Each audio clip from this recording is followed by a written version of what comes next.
Au début d'IDEAS, à l'époque, je fais une petite digression personnelle, mais à l'époque, avec François de Biès, nous étions à la banque privée de BNP Paribas, et c'était la naissance d'IDEAS, finalement, il y a une quinzaine d'années, naissance qui se faisait sous le besoin, en fait, à la fois de pouvoir professionnaliser tout ce qui était justement les associations qui déjà délivraient un travail de qualité, mais qu'il fallait pouvoir mesurer encore davantage. Et puis, nous avions nous, des clients, toujours des clients bien sûr, philanthropes qui avaient besoin d'être sécurisés quant à la qualité des investissements qu'ils réalisaient. Donc, c'était le début, et donc j'ai vu IDEAS naître.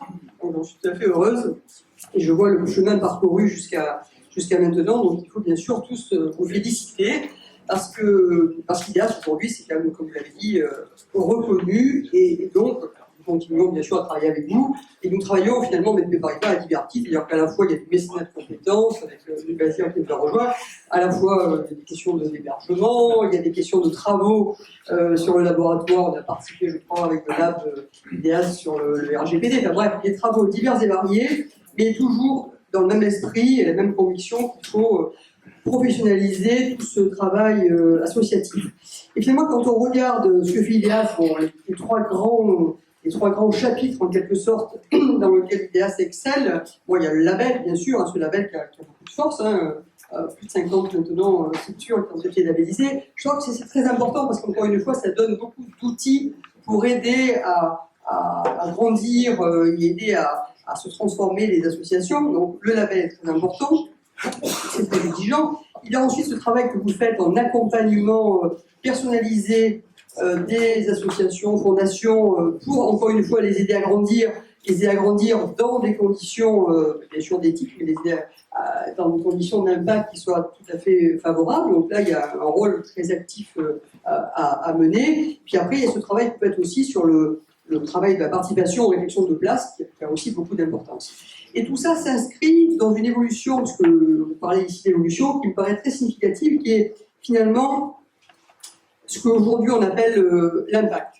Finalement, on en est là. Je veux dire, au début, on était sur un monde associatif, et donc de tout ce qui était engagement social et solidaire. Peu à peu, ce chemin-là, parce que là, je fédère un peu largement différents mondes. Parce que l'on appelait l'ESS a beaucoup évolué. Et finalement, on a vu naître un mouvement de fond, et je trouve très salutaire, qui est ce mouvement de volonté d'impact. Et quelle que soit finalement la forme juridique qui est utilisée pour avoir cette volonté d'impact, peu importe, il y a des débats là-dessus, mais ce n'est pas le sujet pour moi. C'est un mouvement de fond. On sent bien que la société partout a ce besoin d'avoir un impact positif et donc de pouvoir le mesurer également. Et ça, je trouve que c'est assez fondamental d'avoir cet élément. Et donc, IDEAS contribue à cette notion-là. La clé, c'est bien la coalition positive. On parle, c'est le mot que l'on utilise aujourd'hui, qui n'existait pas il y a encore 10 ans, mais on parle aujourd'hui de coalition positive, et qui est l'idée que véritablement, il faut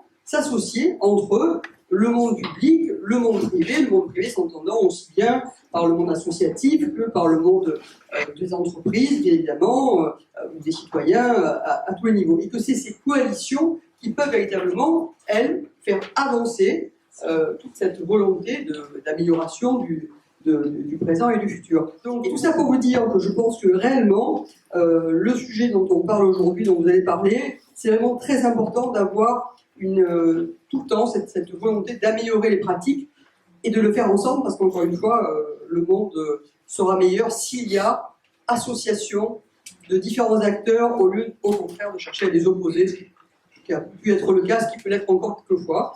Et en fait, c'est pas du tout la solution. Voilà, merci beaucoup.